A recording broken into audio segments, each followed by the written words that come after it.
10 రోజుల్లో నాలుగోసారి పెట్రోల్పై 2.61, డీజిల్పై 2.71 పెంచిన ఆయిల్ కంపెనీలు. హైదరాబాద్లో లీటర్ పెట్రోల్ 115.73, డీజిల్ 103.82, ఢిల్లీలో పెట్రోల్ 102.12, డీజిల్ 95.20 చేరిక. 2 వారాల్లోనే లీటర్ పెట్రోల్పై ఏకంగా 8 రూపాయల మేర బాధలు.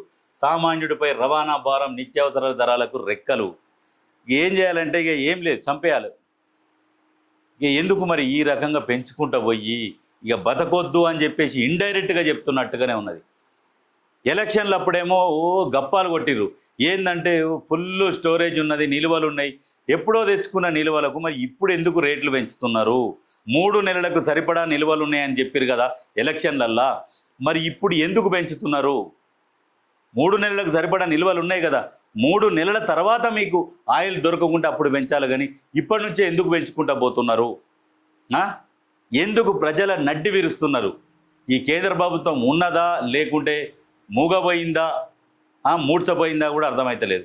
అటువంటప్పుడు రాజీనామా చేస్తే బాగుంటుంది కదా, వేరే వాళ్ళు ఇంకెవరన్నా పరిపాలిస్తారు అనుభవం ఉన్నోళ్ళు.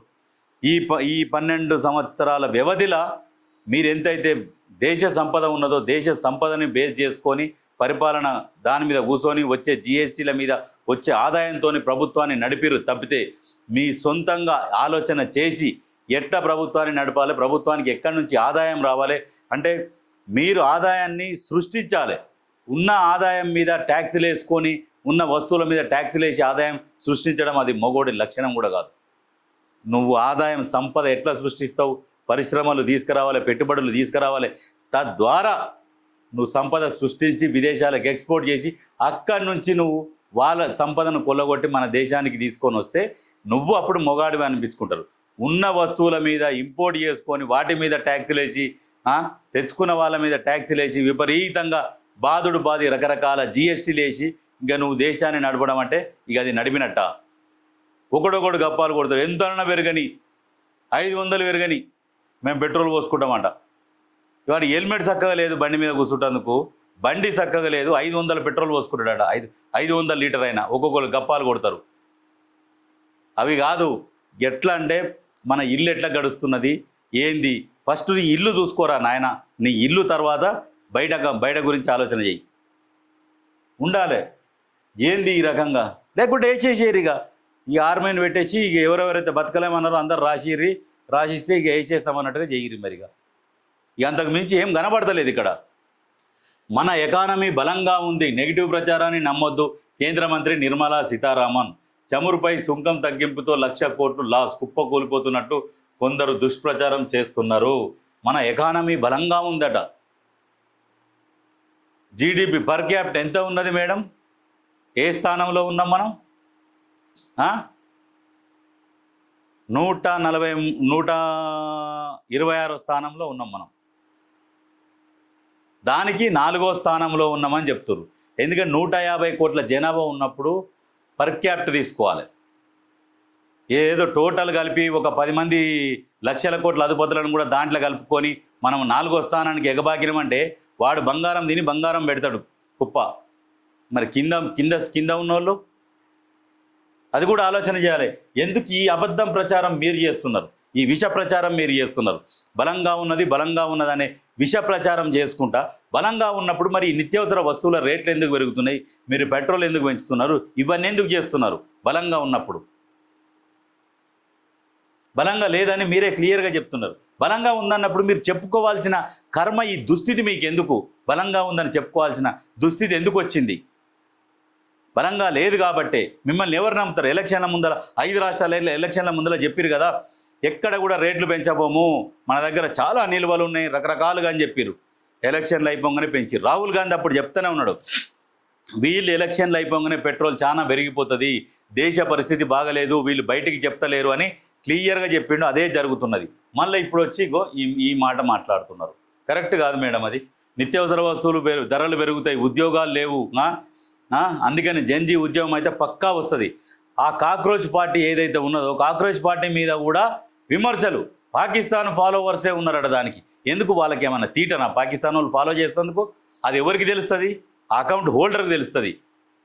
ఆ ఇన్స్టాగ్రామ్ ఎవరైతే ఉన్నారో అకౌంట్ హోల్డరు ఆయన ఆల్రెడీ బయట పెట్టిండు 94% ఇండియన్స్ ఫాలో చేస్తున్నారని క్లియర్గా చెప్తుండు. ఎందుకంటే దాన్ని నమ్మొద్దు. ఏదన్నా ఉద్యమం వస్తే బీజేపీ సంకనాకిపోతుందనే ఒక భయంతోనే ఆ విష ప్రచారం చేస్తున్నారు తప్పితే ఏమీ లేదు. అక్కడ పాకిస్తాన్ వాడికి ఎందుకు తీటన్నా ఫాలో అవుతందుకు చెప్పంగానే అందరు వింటారా? మనం ఎందుకు అందరు ఫాలో అవుతలేరు? ఇవన్నీ కాదు, అదొక ఉద్యమం వచ్చింది. ఎక్కడ అంటే నిరుద్యోగము ప్లస్ ఈ నిత్యావసర వస్తువులు రేట్లు పెరగడం వల్ల యువత ఆలోచనల పడి ఆ కాక్రోచ్ జనతా పార్టీకి ఇక బ్రహ్మరథం పడుతున్నారు. భవిష్యత్తులో ఏం జరుగుతుందో చూడాలి. కాక్రోచ్ పార్టీని ఎమోషనల్గా తీసుకోవద్దు. CJI justice Suryakant comment. సిజేబీపై దాఖలైన పిటిషన్ విచారణలో అర్జెన్సీ లేదన్న సుప్రీం, అంశంలో సోషల్ మీడియాపై చర్యలు తీసుకోవాలని కోరిన న్యాయవాది. ఏం చెప్తున్నాడు? కాక్రోచ్ పార్టీని ఎమోషనల్గా తీసుకోవద్దు. ఎందుకు తీసుకోవద్దు ఎమోషనల్గా? అంటే ఇప్పుడు దేశంలో ఏం జరిగినా సైలెంట్గా కూర్చోవాలన్నా? ఇప్పుడు ఏదో సోషల్ మీడియా వచ్చింది కాబట్టి కనీసం నీళ్ళన్న చల్లుతున్నారు. ఈ దోపిడీని గుర్తిస్తేందుకు జనాల మీద నీళ్లు చల్లి తట్టి లేపుతున్నారు. అరే నాయన మొత్తం దోసుకపోతున్నారు, నీ ఖజానా కొల్లగొడుతున్నారు అని చెప్పేసి ఈ సోషల్ మీడియా ద్వారా మేల్కొలుపుతున్నారు. కాక్రోచ్ పార్టీ నమ్మొద్దు, పాకిస్తాన్ నుంచి ఎరవేస్తున్నారు, వాళ్ళకే దిక్కులేదు, వాళ్ళెందుకు రెచ్చగొడతారు? దాని ఎవరికి తెలుస్తుంది? అది కాక్రోచ్ పార్టీలా ఎక్కడి నుంచి ఫాలోవర్స్ ఉన్నారు, ఎవరెవరు ఉన్నారు, ఎక్కడి నుంచి ఉన్నారండి, ఏం తెలుస్తుంది? ఆ కాక్రోచ్ పార్టీకి సంబంధించిన అకౌంట్ హోల్డరు క్లియర్గా చెప్పిండు, అది స్క్రీన్ షాట్ కూడా మెన్షన్ చేసి చెప్పిండు, 94% ఇండియన్స్ ఫాలో అవుతున్నారని. మీకు ఎందుకు భయం అవుతుంది కాక్రోచ్ పార్టీని చూస్తే? కాక్రోచ్ పార్టీ గురించి టాపిక్ తీసుకురావాల్సిన అవసరం ఏంది చెప్పండి? సరే ఎవరో ఏదో జరుగుతున్నది అంటే అలజడు లూకనే సృష్టిస్తారా?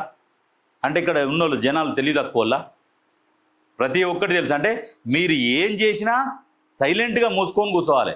ఏంటంటే వాళ్ళు ఏదో చేస్తారు, వీళ్ళు ఏదో చేస్తారు అని చెప్పి భయపెట్టి నోరు మూపించి కుసబెట్టాలన్న ఆలోచన. కాక్రోచ్ పార్టీకి బ్రహ్మరథం పట్టాల్సిందే. వాళ్ళు సలహాలు సూచనలు కూడా ఇక్కడ ఉన్న జంజి మొత్తం సలహాలు సూచనలు తీసుకుంటారు. బీజేపీని పాత్ర పెట్టేంత వరకు ప్రయత్నం చేయాల్సిందే. ఎందుకంటే వాళ్ళు ఓలో చేసిరు, నేపాల్ తరహాలో వస్తుందంటే వస్తుంది. పరిపాలన చక్కగా లేనప్పుడు వస్తుంది. పరిపాలన చక్కగా పరిపాలించి చూపిస్తే తెలుస్తుంది. అప్పుడు పరిపాలన చేత కాదు, మళ్ళీ వీళ్ళని నమ్మొద్దు, వాళ్ళని నమ్మొద్దు, ఈ సొల్లు ముచ్చట్లు.